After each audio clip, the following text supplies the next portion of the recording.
खौफनाक सैलाब, बेरहम लहरें और एक बूढ़ी दादी की अपनी पोती के लिए कुर्बानी। क्या एक गरीब दादी इस जालिम तूफान से अपनी मासूम पोती को बचा पाएगी? आज की ये जज्बाती कहानी आपका दिल दहला देगी। इसे आखिर तक देखें। दादा जान, जल्दी बताएं, क्या वो दोनों बच गए? हम परेशान हो रहे हैं। सब बताऊंगा, लेकिन पहले वीडियो को लाइक करें और चैनल को जरूर सब्सक्राइब करें। बच्चों, ये कहानी एक ऐसे गांव की है जो एक बड़े दरिया के किनारे था। वहाँ दादी बानो अपनी छोटी सी पोती जोया के साथ एक कच्चे घर में रहती थीं। जोया के माँ बाप नहीं थे, दादी बानू ही उसका कुल असासा थीं। दादी बानू दिन भर मेहनत मजदूरी करती ताकि अपनी पोती का पेट पाल सके।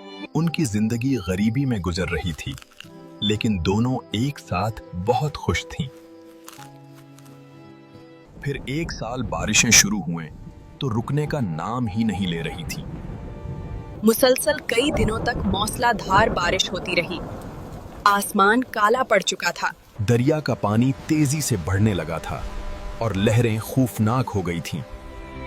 एक रात बादल इतने जोर से गिरजे कि जोया डर कर दादी के गले लग गई।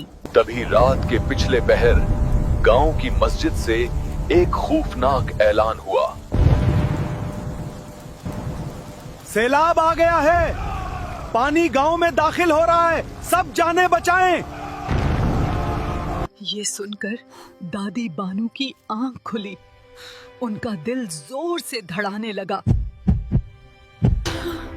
उन्होंने देखा कि दरवाजे के नीचे से सैलाब का पानी तेजी से अंदर आ रहा था।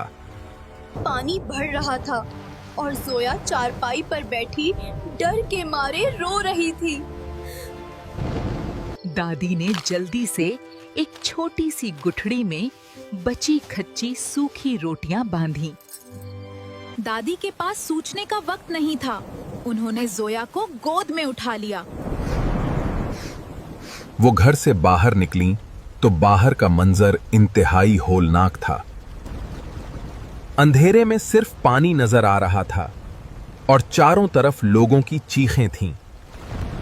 पानी तेजी से बढ़ रहा था।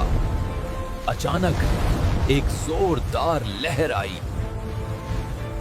उनकी आंखों के सामने उनका कच्चा घर पानी में बहकर खत्म हो गया। उनका इकलौता ठिकाना छुन गया। अब पानी दादी की कमर तक आ चुका था। जोया खौफ के मारे दादी के गले लगकर सुस्कियां ले रही थीं। दादी बानू ने इधर उधर देखा, लेकिन दूर तक कोई मदद नहीं थी। तभी कुदरत की तरफ से एक बड़े दरख्त का तन्ना पानी में तैरता हुआ आया। दादी ने अपनी आखिरी ताकत जमा की और उस तन्ने को मजबूती से पकड़ लिया। उन्होंने फौरान जोया को उस लकड़ी के तन्ने पर बिठाकर महफूज कर दिया। लेकिन वो तन्ना इतना बड़ा नहीं था कि दादी भी उस पर बैठ सकती। दादी बानू पानी के अंदर ही खड़ी रहीं और तन्ने को सख्ती से जकड़े रखा। पानी में बहती हुई कांटेदार झाड़ियां दादी के जिस्म से टकरा रही थीं। अगली सुबह हुई तो बारिश कुछ कम हुई, लेकिन गांव गायब हो चुका था। हर तरफ पानी का समंदर था और दादी सर्दी से उकड़ चुकी थी। भूख और सर्दी से जोया का बुरा हाल था। उसके पेट में दर्द था। दादी ने कांपते हाथों से वो गुठड़ी खोली जो रात को बचाई थी। उसमें सिर्फ एक छोटी सी सूखी रोटी बची हुई थी। दादी बानू ने वो पूरी रोटी अपनी पोती जोया के कांपते हाथों में रख दी। जोया ने मासूमियत से दादी की तरफ देखा जैसे पूछ रही हो, आप नहीं खाएंगी? दादी ने मुस्कुराकर झूठ बोला कि उन्हें भूख नहीं है, तुम खा लो। दादी ने खुद कुछ ना खाया। उनकी भूख जोया को देखकर मिट गई थी। दिन चढ़ने लगा और धूप तेज हो गई, लेकिन पानी की सर्दी जानलेवा थी। पानी में खड़े खड़े दादी बानू की टांगें अब बिल्कुल जवाब दे चुकी थी। उनकी आंखों के सामने अंधेरा छा रहा था और गिरफ्त कमजोर हो रही थी। जोया को फौरन महसूस हुआ कि दादी अब पानी में डूबने लगी हैं। जोया ने रोते हुए दादी का हाथ पूरी ताकत से मजबूती से पकड़ लिया। वो दिल ही दिल में चीखने लगी, अल्लाह, मियाँ दादी को मत लेकर जाना। दादी मुकम्मल तौर पर बेहोश हो चुकी थीं और पानी में डूब रही थीं। फिर वो हुआ जिसने सबको हैरान कर दी। दूर से एक आवाज आई।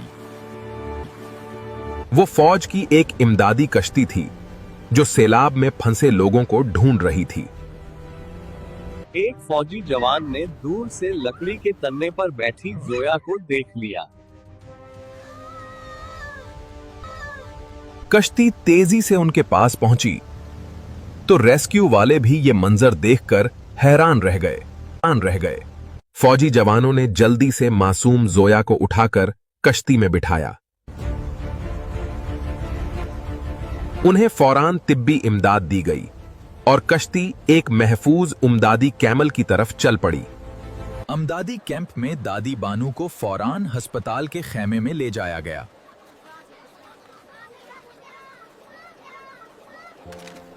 काफी घंटों के इलाज और देखभाल के बाद दादी के जिस्म में कुछ हरकत हुई। दादी बानू ने धीरे धीरे अपनी आंखें खोलीं और इर्द गिर्द देखा। होश में आते ही दादी के दिल में घबराहट हुई।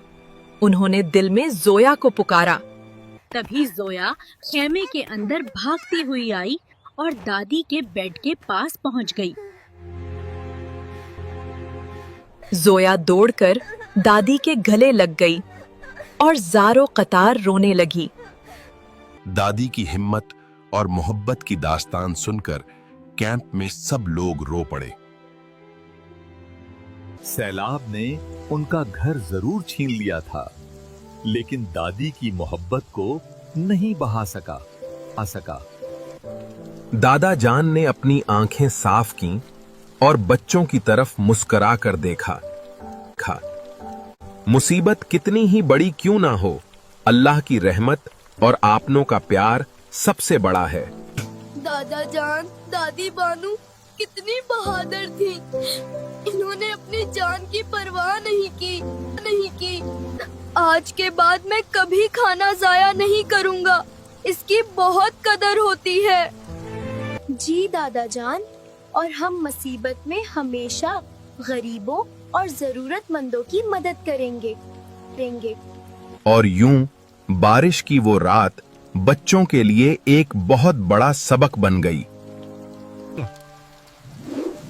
दोस्तों, अगर दादी बानू की बहादुरी पसंद आई हो तो वीडियो को लाइक जरूर करें। मजीद ऐसी सबक आमूज और जज्बाती कहानियों के लिए हमारे चैनल को सब्सक्राइब करें।